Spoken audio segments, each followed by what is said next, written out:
Hello, my name is Jennifer English Morgan. I'm very happy to be here with you today. For the last 20 years, I've had two overlapping careers.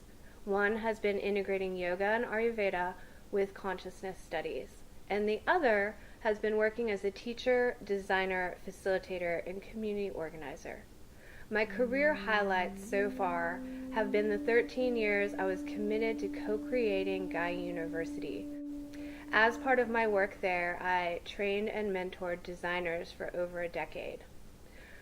Also, I co-founded the Financial Permaculture Institute and established one of the first transition towns in the United States.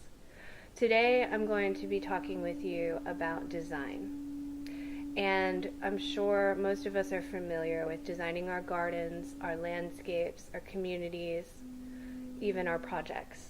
And many of you are probably expanded into designing our personal development, our personal growth. What I would like to focus on today is just how imperative it is that we look at the patterns in nature and the patterns in consciousness, because they are the same. And we can design the gardens of our mind, of our consciousness. And so today, I will be covering principles of why this is important, what some of our setbacks are, and how we can move forward. Thank you. Life on Earth is balancing on precarious tipping points. Now, more than ever, we need designers and leaders who can facilitate and foster a transition towards a more regenerative culture. We have the potential to design integrative solutions even in the midst of planetary chaos and reshape the direction of our evolution. The future of humanity hinges on our ability to design ways to inhabit Earth in an interconnected way. Design is shaped by our minds. To become a co-evolutionary of consciousness and designer of an interconnected whole, we must shift our awareness towards introspection and integration. We must embrace our authenticity and agency and align it with what is emerging in the present moment. Agency means turning our authenticity into applied action. I love this quote by Brené Brown. Authenticity is not something we have or don't have. It's a practice, a conscious choice of how we want to live. It's a collection of choices we make every day. It's a choice to show up. Let's pause, though, right now, because we haven't collectively been showing up authentically when we take action. 80 to 95% of our current design thinking as humans is driven by a limited set of operating systems that are at war with each other. They are fueled by social conditioning, our obsession with object consciousness, our personal and collective shadows, and the ever-present chatter of the judge trying to control our designs. If you agree, like me, that we are all connected, then we are all by default impacted and responsible. This is why designing our consciousness is so collectively crucial. Our development is interconnected and simultaneously ripples out, causing new life to emerge. Oof. This is a lot.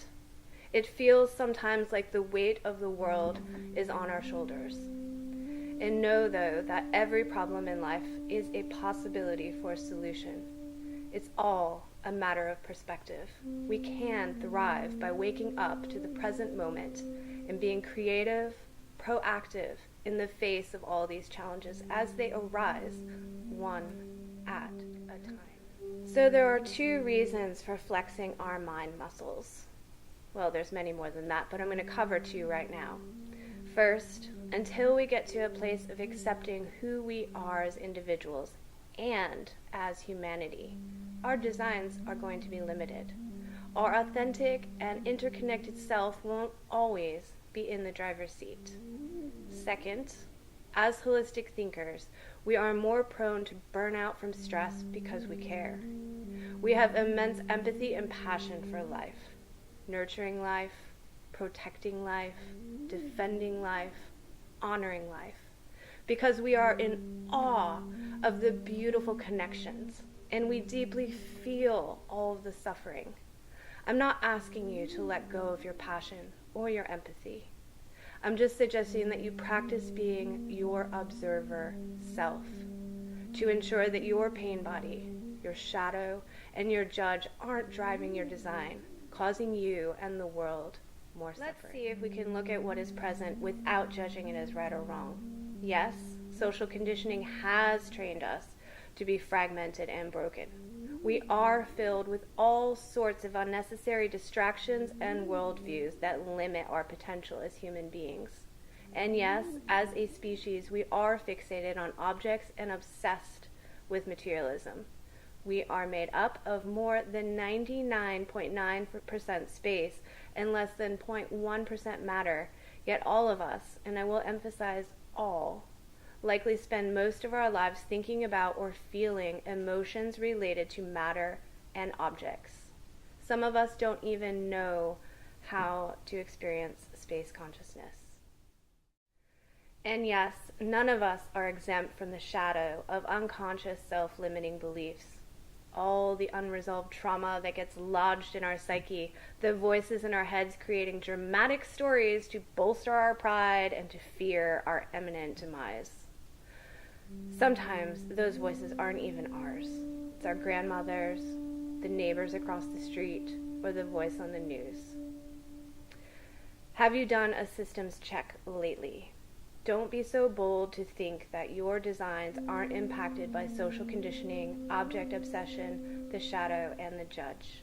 As Carl Jung says, until you make the unconscious conscious, it will direct your life.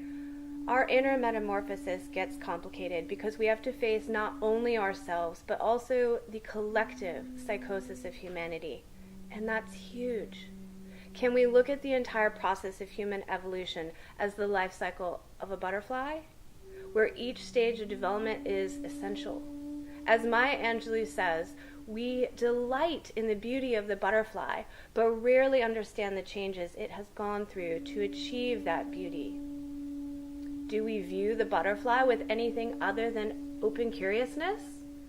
Are we critical of the caterpillar? Think about that and how we can embrace humanity. If you've embraced your inner chrysalis, don't stop and think you're finished. It's a forever focus of attention. When we harness and leverage this focus, we generate more power of manifestation in our lives. Directing our attention is the easy part. To create, though, an interconnected way, we must learn to live in the present moment and embrace what emerges over and over and over again. It's a constant dance of intention and surrender. It's a process of making suggestions and then receiving and releasing what arises. It's an integration of form and flow. And to embrace it, we need to accept all of it. Acceptance doesn't mean agreement. It means that you're observing and honoring the energy without judgment. You're giving momentum to what resonates and transforming what doesn't align. You can use discernment, but not judgment. This is important.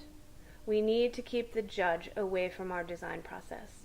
Otherwise, our designs will be limited. We will get stuck. We will force outcomes, and we will most certainly overlook possibilities. Let's look at all that mind chatter. I'm beginning to notice that the judge, victim, perpetrator, and martyr are all similar vibrations, shades of the judge. Sometimes they try to disguise themselves as my diligence, my intuition, and my observation.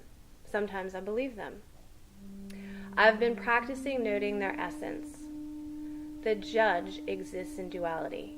I can know that when that sense of good or bad arises, my judge is present. Too much, not enough. The judge identifies with right and wrong. This identification triggers the activation of an emotion. Now, naturally, emotion is just energy in motion. Yet when the judge has caught and hooked a feeling, the emotion becomes the defining truth. And that attachment takes hold. And sometimes our pain body gets activated. All of those suppressed emotions stored in the psyche clamor for our attention. The pain body is laced with previous trauma, whereas the judge might be laced with learned social conditioning, limiting beliefs, our collective consciousness. The pain body, though, when that specific judge is activated, it's even more challenging to return to center. And it's so important to do so, as staying in the pain body can lead to a lot of suffering and even disease. Now, there's an important distinction when paying attention to these voices and vibrations, the difference between the judge and the observer. The observer is that witness part of ourselves. Now, the difference is about attachment, or the identification with duality, that hooking onto a triggered emotion.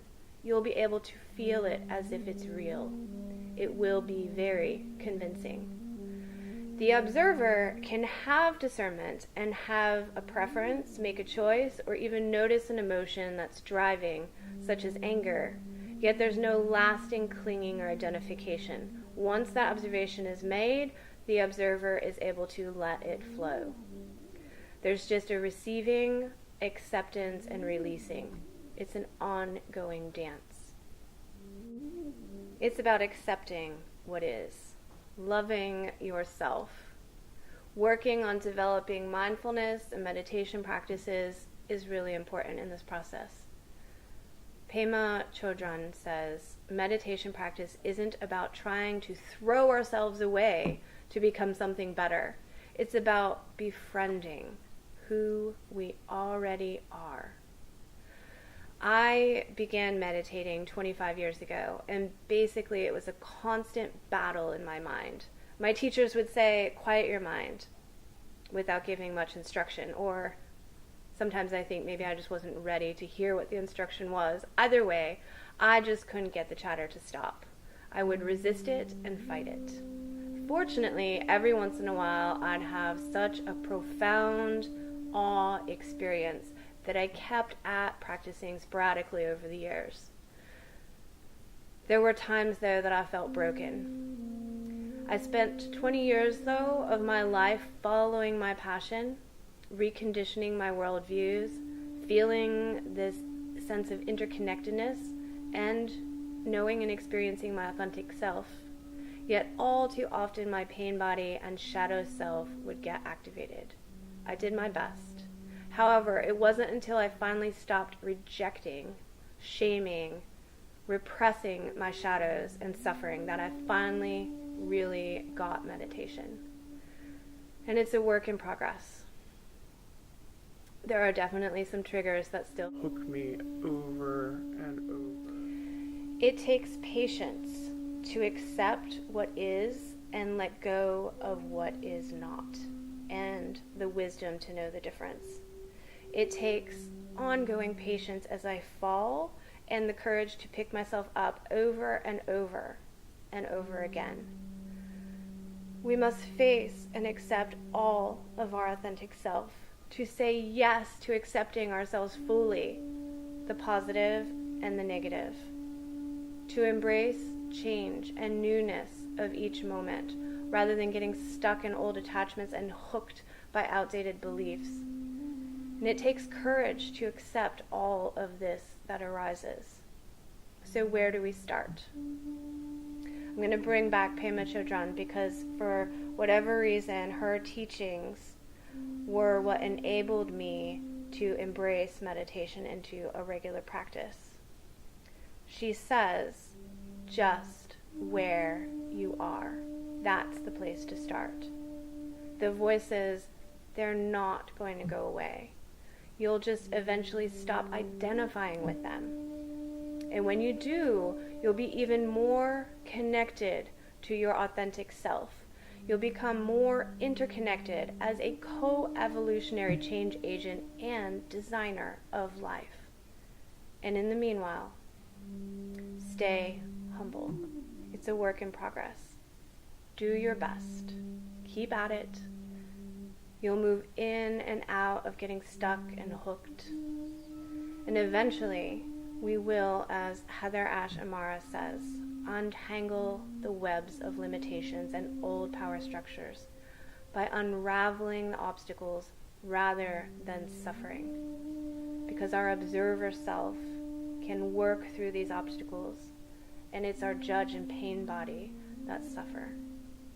So we can rewire and recondition our neurocircuitry to be miraculous. It's a process that will take a lifetime, yet there is no timeline. Just get going. Give this cosmic perspective some momentum, and more moments of awe will emerge.